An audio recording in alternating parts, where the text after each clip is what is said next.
होए सुखी जो यही सर परई, मन करी विषय अनल। इसमें करी शब्द आया है। करी मानी क्या होता है? करी मानी होता है हाथी। आप कहो करी मानी हाथी? हाँ, आप रामायण के बालकांड में जैसे ही मंगलाचरण के बाद पढ़ेंगे तो गणनायक करिवरि वदन, तो गणनायक करिवरि वदन, गणेश जी का शरीर कैसा है? जल्दी बोलो। हाथी जैसा। बोलो। सूंड लंबी लंबी है, चेहरा पूरा कैसा लगता है? बोलो। हाथी जैसा लगता है, विशाल। गणनायक करिवरि वदन, करी मानी हाथी होता है। वैसे मतंग मानी हाथी होता है। केवल करी मानी हाथी नहीं होता, मतंग मानी भी हाथी होता है। और केवल मतंग मानी ही हाथी नहीं होता है, करी मानी भी हाथी होता है। तो इसका अर्थ क्या हुआ? मन करी। मन करी का अर्थ है मन रूपी हाथी। मन करी का अर्थ समझ गए हो ना? मन करी मानी मन रूपी हाथी। तो इसका मतलब है जितने लोग यहां बैठे हैं सबके पास अपना अपना मन है कि नहीं? इसका मतलब है कि आपका मन हाथी है। आपका मन क्या है? हाथी है। रामचरितमानस के अनुसार ऐसा मत मानना कि श्रोताओं का ही मन हाथी, मेरा भी मन हाथी है। जब सबका मन हाथी है तो मेरा भी मन हाथी है। आप चाहोगे कि कहना क्या चाहते हो स्वामी जी आप? तो मैं ये कहना चाहता हूं कि ये हमारा मन रूपी हाथी आनंद लेना चाहता है। अच्छा, एक पशु संस्कृति में पैदा हुआ है हाथी, वो हाथी भी आनंद लेना चाहता है और हमारा मन रूपी हाथी भी आनंद लेना चाहता है। लेकिन पशु संस्कृति में पैदा होने वाला हाथी जंगल में आनंद लेना चाहता है। उसको आप नगर में लाओगे तो भले ही आप गणेश जी मान करके उसकी आरती करो, लेकिन प्यारे वो स्वतंत्र नहीं है हाथी, वो प्रसन्न नहीं है हाथी। और याद रखना, जो हाथी गांव गांव घूमते हैं वो भूखे रह जाते हैं प्यारे। कितने पेड़ पौधे खिलाओगे उनको? आज तो बड़ी समस्या पैदा हो गई। बोलो, हो गई कि नहीं? और जहां जंगल में रहते हैं तो खाने की स्वतंत्रता, घूमने की स्वतंत्रता, रहने की स्वतंत्रता, आनंद ही आनंद रहता है। इसलिए आरती स्तुति कुछ भी करो, मैं आपसे एक बात कह रहा हूं, आप मेरी आरती उतारो, बड़ी मोटी फूलों की माला पहनाओ और मुझे खाने पीने को कुछ मत दो, तो ये माला, ये आरती मुझे अच्छी लगेगी क्या? क्यों भाई? जब तक पर्याप्त प्रसाद भोजन हमें नहीं मिलेगा तो ये सम्मान अच्छा नहीं लगेगा। ऐसे ही गांव गांव में हाथी को ले जाते हो, आरती उतारते हो, लोग कहते गणेश जी आ गए हैं, जो महावती होता है उसको पैसा भी मिल जाता है, लेकिन हाथी प्रसन्न नहीं होता है। हाथी गांव में प्रसन्न नहीं होता है, अपने को प्रतिबंधित मानता है। हाथी प्रसन्न होता है जंगल में, क्योंकि अपने को स्वतंत्र मानता है। बोलो, मानता है कि नहीं? झरनों का पानी पीने को मिलता है, गांव में कहां भैया झरनों का पानी मिलेगा? और हाथी को पिलाने के लिए तो बहुत बड़े सरोवर की जरूरत है। बोलो, है कि नहीं? आजकल तो तालाब सरोवरों का भी अभाव हो गया है। लेकिन मैं उदाहरण ये देना चाहता हूं, मानस के महात्म्य में इसका वर्णन आया है, इसलिए मैं बता रहा हूं कि जैसे पशु संस्कृति में पैदा होने वाला हाथी जंगल में आनंद लेना चाहता है, वैसे ही मानव संस्कृति में मन रूपी हाथी गृहस्थी रूपी जंगल में आनंद ले रहा है। बोलो, गृहस्थी रूपी जंगल में आनंद ले रहा है कि नहीं? आप कह सकते हो गृहस्थी में जंगल कहां है? तुलसीदास जी कह रहे हैं, ग्रह कारज, ग्रह कारज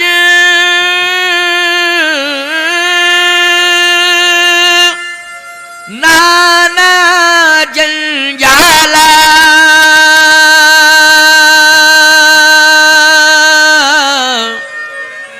उत्ते अति दुर्गम शैल विशाल। जंगल में बड़े बड़े पर्वत होते हैं, बड़े बड़े वृक्ष होते हैं। ग्रह कारज नाना जंजाला, नाना प्रकार के झंझावात बोलो गृहस्थी में होते हैं, यही जंगल है। नाना प्रकार के झंझावात जो गृहस्थी में है, यही जंगल है। और जो बड़ी से बड़ी समस्याएं हैं गृहस्थी में, यही पहाड़ है, समस्याओं के पहाड़। बोलो, गृहस्थी रूपी जंगल में समस्याओं के बड़े बड़े पहाड़ हैं कि नहीं?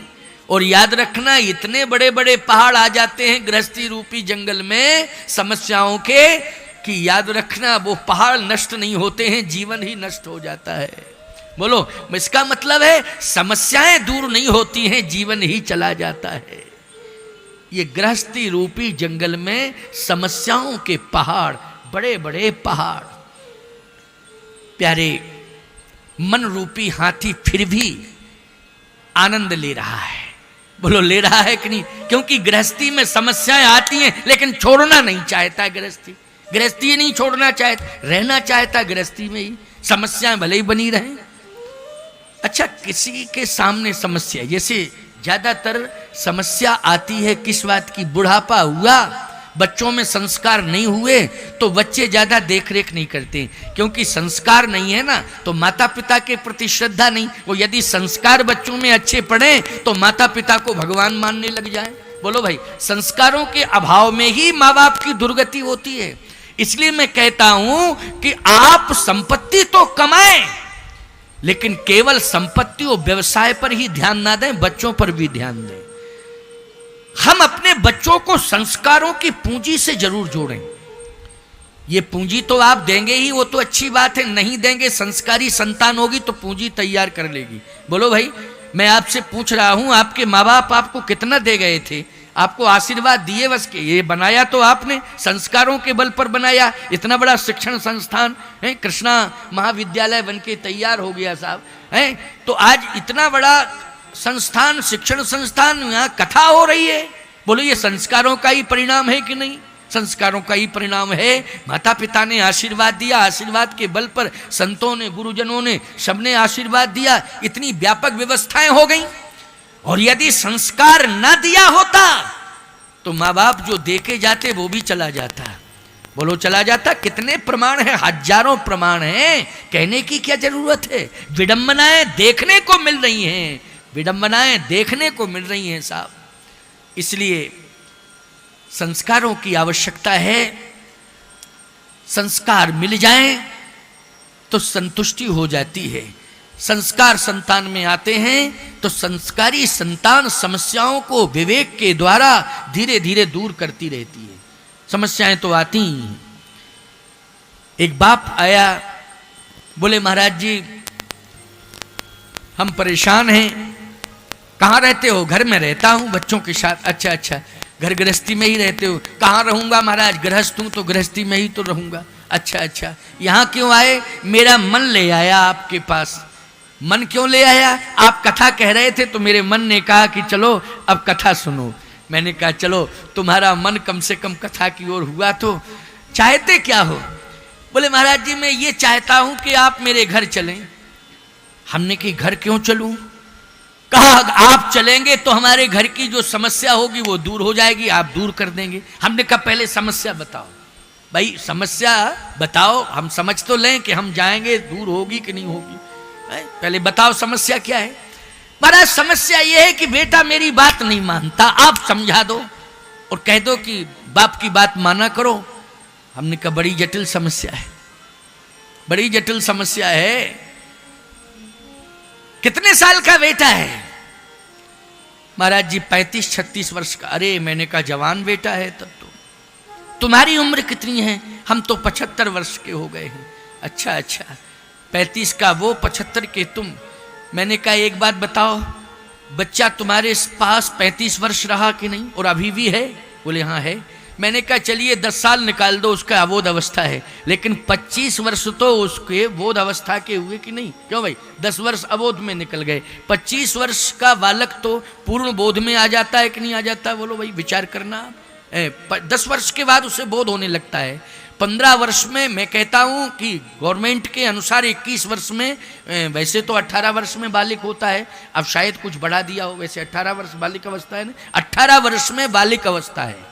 सरकारी नियम के अनुसार 18 वर्ष में बोध हो जाता है। मैंने कहा 20 वर्ष 22 वर्ष उसको हो गए, समझदारी आए हुए, आज तक वो 22 वर्ष में नहीं तुम्हें समझ पाया, ना तुम उसे समझा पाए हो, तो हम घंटे 2 घंटे में क्या समझाएंगे उसे? इसलिए समस्या में मुझे मत फंसाओ, हम तुम्हारी समस्या को दूर करें, बात हमारी मान लो। हाँ महाराज तो आप बता दो। छोड़ो घर गृहस्थी।